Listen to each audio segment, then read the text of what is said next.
Congratulations to Jai Hindley of Australia and of Bora Hansgrohe team for winning not only his first, but Australia's first ever Giro d'Italia.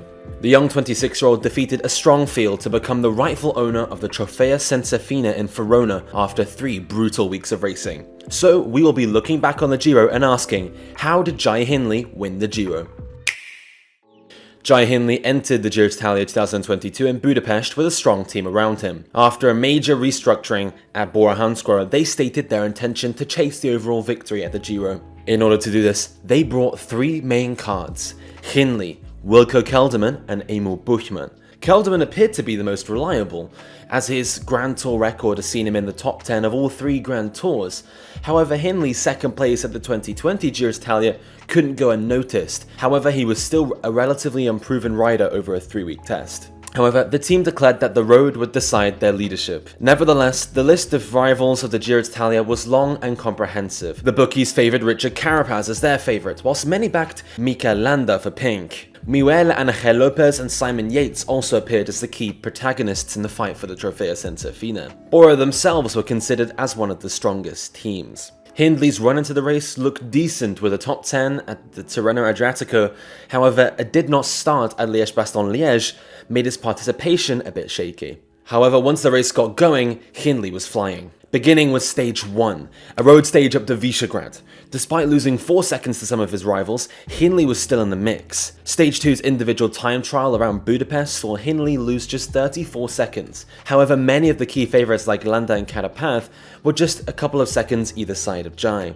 There was no need to panic for the Australian, who kept safe and out of danger throughout the first week of racing. Even after that first summit finish at Etna, Hindley was safe and within the group of favourites that rolled over the line together. After Hindley's Bora teammate Leonard Kemner took stage honours. In pink, we had a new leader, Juan P. Lopez, but this wouldn't bother Bora Hansgrohe. The next big rendezvous would come on stage 9, the second of the summit finishes at Blockhouse. Hindley knew the climb well. In fact, Jai lived and trained for 6 months in Abruzzo around the climb itself. Hindley knew how to measure his effort there, and that's exactly what he did. In terms of Bora Hansgrohe, Kelderman was having some technical problems, forcing him to shed time, whilst at the head of the race, Hindley kept on to the back of the Ineos Grenadiers wheels. When Carapaz attacked with 5k to go, Hindley remained vigilant, but didn't follow the move. Instead, he and his teammate Buchmann worked with other rivals to bring back the attackers, Carapaz, Lanza and Balde. Coming into the final corner, Hindley led out the sprint. Managing to hold off a charging Balde and Carapaz, Hindley took the stage win on top of Blockhouse, making this his second Giro stage win. With the win, Hindley moved to 5th place, just 20 seconds on top of race leader Juan P. Lopez. However, Hindley made the first distillation of favourites that was created. The first major test was won by this Australian as well, and he only sat 5 seconds behind the big bookies' favourite Richard Carapaz. With a win and a mental advantage in the bag, Hindley kept out of trouble during the sprint stages in the second week of racing, particularly the eventful stage 10 won by Biniam Girmay. Working his way across the Piemonte region, Hindley conserved his gap in GC. However, all was still to play for in the Giro and the battle for the Maglia Rosa. Stage 14 felt like the beginning of the next chapter of the Giro d'Italia. A hot day in Turin and a razor-toothed profile set the scene for a fascinating stage. After a difficult battle to get into the day's break, Bora orchestrated a great move at 80k to go when the race moved onto the Torinese city circuit. Using the legs of satellite rider Ben Zwihoff and Giovanni Aliotti, the race exploded, dropping some notable favourites such as Guillaume Martin and Alejandro Valverde. As Joao Almeida dangled on the back of the group, Bora's original leader Wilco Kelderman paced for his Australian teammate for a mammoth length. As the day became more and more attritional, the gaps in the GC became seismic, as Kelderman carried on the relentless speed.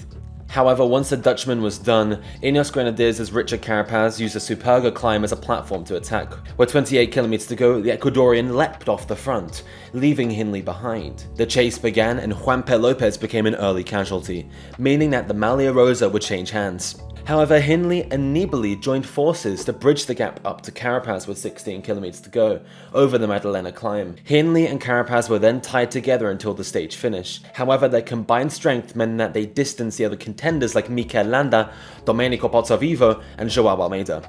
Up the road, Simon Yates may have taken the stage win, but Hindley sprinted with vigour to take some vital bonus seconds, placing him now just 7 seconds behind Richard Carapaz, who became the new race leader.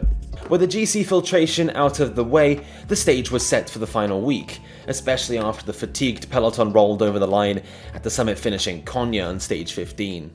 With 4 protagonists for Pink, Almeida, Landa, Carapaz and Hindley, the final week of racing kicked off with a large sense of tension on stage 16's Queen Alpine stage. On a day that included the Mortirolo, we expected a lot to happen. What ensued was a battle between the protagonists, dictated by Bahrain Victorious.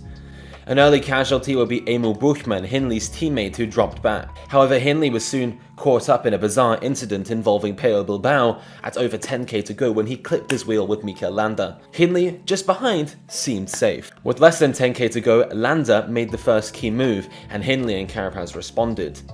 The trio remained together with the common enemy of Joao Almeida behind. In the end, the 3 musketeers would roll over the line together. However, Hindley would take 4 bonus seconds in the sprint for 3rd place, now moving him to just 3 seconds behind Richard Carapaz in the GC. With Hindley moving closer and closer to Carapaz with each bonus second sprint, he looked like the favourite. However, Ineos appeared to be in full control of affairs. Stage 17 would offer another tough finish to Lavarone, with a real leg-breaking final climb at the Mercador. However, the 3 musketeers would once again place time into Joao Almeida of Portugal, who lost contact early. Wout Poels, however, of Landa's Bahrain team put in a special performance to create a large gap between the riders, as did Richie Porte of Ineos. However, Mikel Landa was the first to attack, but it brought forward Carapaz and Hindley with him. The trio stuck together until the end, when Carapaz and Hindley sprinted to the line, whilst Landa waited and lost 6 seconds in the final hundreds of meters. All in all, Hindley remained just 3 seconds behind Carapaz as they left the Alps. Now, stage 18 awaited. One of the big contenders, Joao Almeida, was forced to pull out with COVID overnight, and this flat stage through Veneto became chaotic. The cameras missed Hindley's mechanical, but apparently he punctured within the final 3 kilometers to give him the same time as the peloton group. Panic averted for Hindley and for Bora. Now, with just 2 days of racing in the Dolomites remaining, Hindley remained in a key position. Stage 19's finish to Santuario di Castelmonte provided a chance for a small but important GC shakeup. When the race passed through Slovenia on the Kolovrat climb, it looked like Bora wanted to isolate Ineos. However, it all came to nothing. On stage 19 though, we saw some key moves attempted by Landa and Carapaz, who both put in some major attacks. Hindley followed each one, however. Hindley stayed right on the back of the wheel of the Maglia Rosa in particular. The trio flailed a little and let some other contenders come in before the line, and a small sprint ensued, but it would all remain the same in GC. Therefore, Hindley remained just 3 seconds behind Richard Carapaz.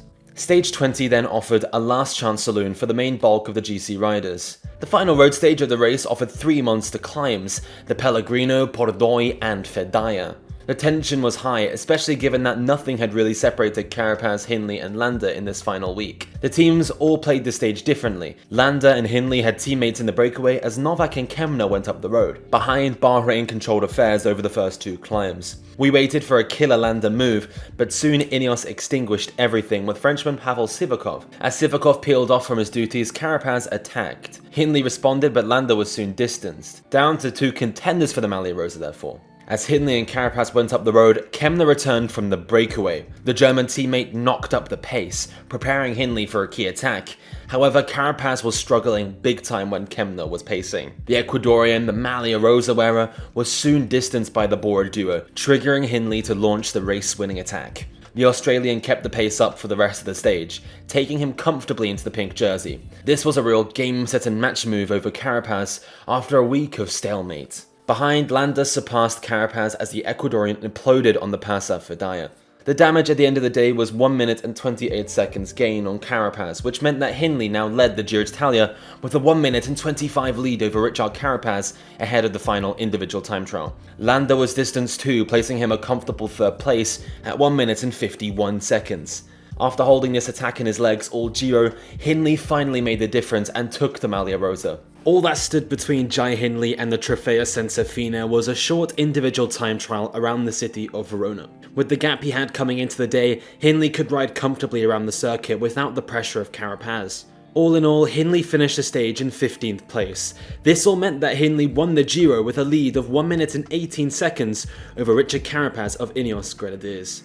The podium was rounded out by Bahrain's Mikael Landa, who finished the Giro 3 minutes and 24 seconds behind Jai Hindley. All in all, with this victory, Hindley has become the first Australian to win the Giro, and has become the first Grand Tour winner for Bora Hansgrohe. So I guess that's mission complete. Anyways, we congratulate Jai Hindley on a fabulous Corsa Rosa victory, and we wish him all the best with his future goals.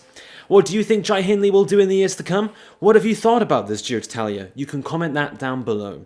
Also, now that the Giro is completed, we can look towards the Tour de France, so subscribe to the channel for more cycling content. Well, that's all from us today, folks. Thank you for watching, and we will see you around.